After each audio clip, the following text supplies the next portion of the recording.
back to Sledgehammer Horror, guys. I am Ken Sledge. And I'm Ashley Sledge. And let's talk horror. So today we are going to tell you our top 10 prequels that we actually enjoy. So, first off, spoilers. We are going to be spoiling plot points of these movies. So, if you haven't seen one of these movies, once we start talking about them, we're going to spoil it. And this was a very hard list to come up with because I'm not a fan of prequels in general, let alone horror prequels. So there will not be any honorable mentions. We are just going to have a top 10. That was hard enough to come up with. So would you like to start us off at number 10? Yeah, so number 10 we have Leatherface. And although I do feel like they made questionable decisions on who Leatherface ended up being, I thought that was dumb. And they went away just to for a twist. Yeah, for the twist and just to be different, I guess. And sometimes the simple thing is the right thing. And that's what they should have gone with. When they killed Bud, I was like, what the fuck are we doing? Why did you do that? Bud was clearly our Leatherface, but it's not here or there. It's not our movie. I still love the movie. Yeah, everybody's like, it's not a Texas Chainsaw Massacre movie. I'm like, exactly. That's why I like it. Because it's not. Intriguing and right. It's different. It broke the mold for that franchise. Number 9, another one we get shit because we love, and it is The Thing from 2011. Yes, I agree. The CGI is awful. Terrible. It is, and I think that's why everybody hates it so much. But if you can get past that and just look at the story, I think the story's great. And I love the fact they went with a surprise prequel. Yes. I always think that's great. And a couple of these on this list are surprise prequels. And this is one where I was just like, okay, I see you. Number 8, we have Insidious Last Key. And this is one that I thought was really scary. I loved that they brought Lynn Shay back. They had to figure out a way to bring her back because they killed her off so early in the franchise, and she is obviously a fan favorite, and they're probably kicking themselves in the ass. So we get her story, the traumatic story of how she grew up, and the girl that you see in the laundry room that you think is a ghost, and she ends up actually being someone that her possessed dad kidnapped and was trying to kill, and she's trying to get away, and she's hiding. And I thought that was so scary, and I loved that little twist that they put in there. Right, that was very smart. Then you get Keyface. Yeah. Locking people's throats. So they can't scream. I think Keyface is a scary villain in the franchise. Number 7, we have Pearl. Going into this, like I said, we knew what we were getting into, and it was still executed so well.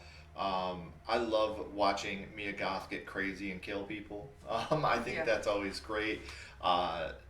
Watching what she did, with her parents, even, was so rough, and it just shows the true brutality and how evil she really is as a person, and it really amps up X for you on a rewatch. So I have to put Pearl at number 7 in our opinion. Yeah. Number 6, we have Annabelle Creations.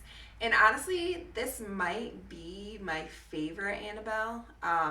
Easily for me. I loved all of the the child actors. I thought that they did really well. It's scary.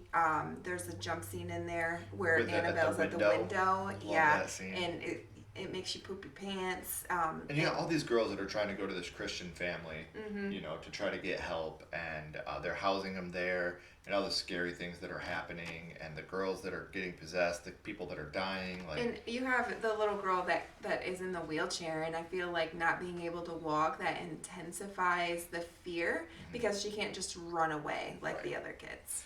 Coming in at number 5, we have a movie that I thought I was going to hate, and I actually really enjoyed it, and that's Orphan First Kill. I went into this movie with the lowest of expectations, and it completely shocked me the direction that they went. When you find out that Julia Stiles, the mother, you're like, hey, Julia Stiles, I love you. Yeah. When you find out that she brought Esther back here, essentially, or Esther, because her son had killed her daughter when they were playing too rough. And, she did this just to make the dad become himself again. Well, and to protect her son. Right. What is that supposed to do? Lose a son and a daughter? Right. It's that's absolutely what you were supposed to do. That twist is just So well done. Yeah, I was blown away. I didn't even expect a twist in this movie at all because I thought, they were like, we're never going to top the twist of Esther being an adult. Just have this be a straightforward horror movie. Yes. And then when you have her killing her brother with that crossbow and then the stabbing, like, oh man, fucking fantastic. So a movie, like I said, I genuinely went into with the lowest of expectations and ended up loving Orphan First Kill. Yeah, so number 4 we have Saw X, and this is one that we've been waiting a long time for, and we needed this. We needed this Saw movie for all the other ones that we've had. The last two. Yeah. Spiral wasn't bad. Jigsaw. Yeah, but it still really wasn't like a Saw movie. Right. Yeah, and we got Tobin Bell back, and we got the Tobin Bell back that he ate screen time. He was so good, and you got the kindness part of him, like the empathy, and you have him imagining that first trap with the eyeballs. Yes. Like that's one. Even though it's not that there. made me so mad that it wasn't real. Yeah, I wish I wanted that to be a true trap.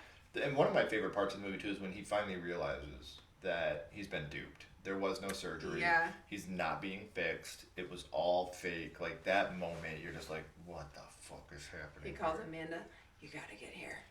Stop that haircut right where you're at and get down here. So on top of that, it's really, we're going to be getting Saw 11 here soon. And it's going to really, like you said, it put a shot in the arm of the Saw franchise to bring it back together, bring things back to number 1, and just rock it out. So, like we said, huge fans of that. Coming in at number 3, we have Ouija Origins of Evil. Yes. Another surprise prequel. And this does something we didn't think would be possible. And it made the first Ouija movie look even worse than it was. Yeah. Mike Flanagan comes around.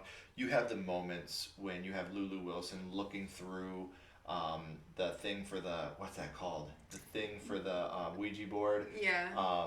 And, you see the monster right there. Like, there's so many real, genuine, scary moments. And if you have a movie that sucks, have Flanagan do the sequel, and you will be just fine. He knows the sequel or the prequel or even a retelling of the story. If your original movie bombs and you have more coming out, just call up Mike Flanagan because he will fix your franchise for you. He's the guy. Planchette. That's what it's called. The Planchette. This was going to bother me the whole time. I thought our Sledgehammer horror one was back there, but it's not. It's not. Yes, when she's looking through the planchette, that whole part is terrifying. Yeah. Number 2, we have Prey. Now, this is one that I could have cared less about. I was going to watch it because he was going to watch it, and we watch horror movies together. But she was never a Predator fan. I was never a Predator fan. I did not care about this movie, and I watched it, and I was blown away. I loved it. Even though I'm not like aliens, Predator, stuff like that. It's not really my thing. It looked really awesome how they made him look. And it looked like how he had a skeleton instead of, like a skull. It looked like the OG, like this is where he started. Right. And just this saying right here. You think that I'm not a hunter like you, and I'm not a threat. That is what makes me dangerous. Love that. I use that all the time. When she said that, I'm just like, yes, you go, girl. And I love how she uses Predator's own technology against him to kill him. And she's just so smart, and she's always Naru. Yeah, Naru. She's smart, and she is a hunter, and her family wants her to stay back and be a woman and cook, and she doesn't want to. She wants to be out there fighting, and I love that. Like, she's a warrior. Don't blame her. Women can be warriors. Right. And number 1, you guys probably knew before you clicked on the video, it's Final Destination 5. Yes. The epitome of a movie we didn't even care to see. Saw it because there was nothing else playing, and we're fucking blown away. And 4 sucked, so we were like, Yeah, that's what I'm saying. And then to find out this was when you see them on the plane and you see Devin Sawa and them fighting, you're just like, but then you're like, no. I know. No. You wanted them to survive so badly. Like, they actually, usually they don't really develop their characters in the Saw movies. They're just there for to be meatbags. What did I say? Saw. Oh, I'm still on Either Saw. way, Yes. same thing. And finally, they're just there for meat bags, and they actually really flush these characters out, and you cared about them. And you wanted them to go to Paris and live happily ever after, and then that happened, and you're like, when you see that plane blowing up and him melting in the fire, like you like, please no, like I loved him. Yeah. So those are our top 10 favorite horror movie prequels. So what do you guys think? Do you agree with this list? Are there movies on this list that you didn't like? Are there movies that we forgot that we should have had on the list? We would love to hear from you. If you haven't already, please like, comment, and subscribe. It does help build the channel more than you know. And follow Sledgehammer Horror on social media. Our links are in the description as well. But until next time, keep talking horror. stay who you are. And we'll see you guys soon. Bye, guys.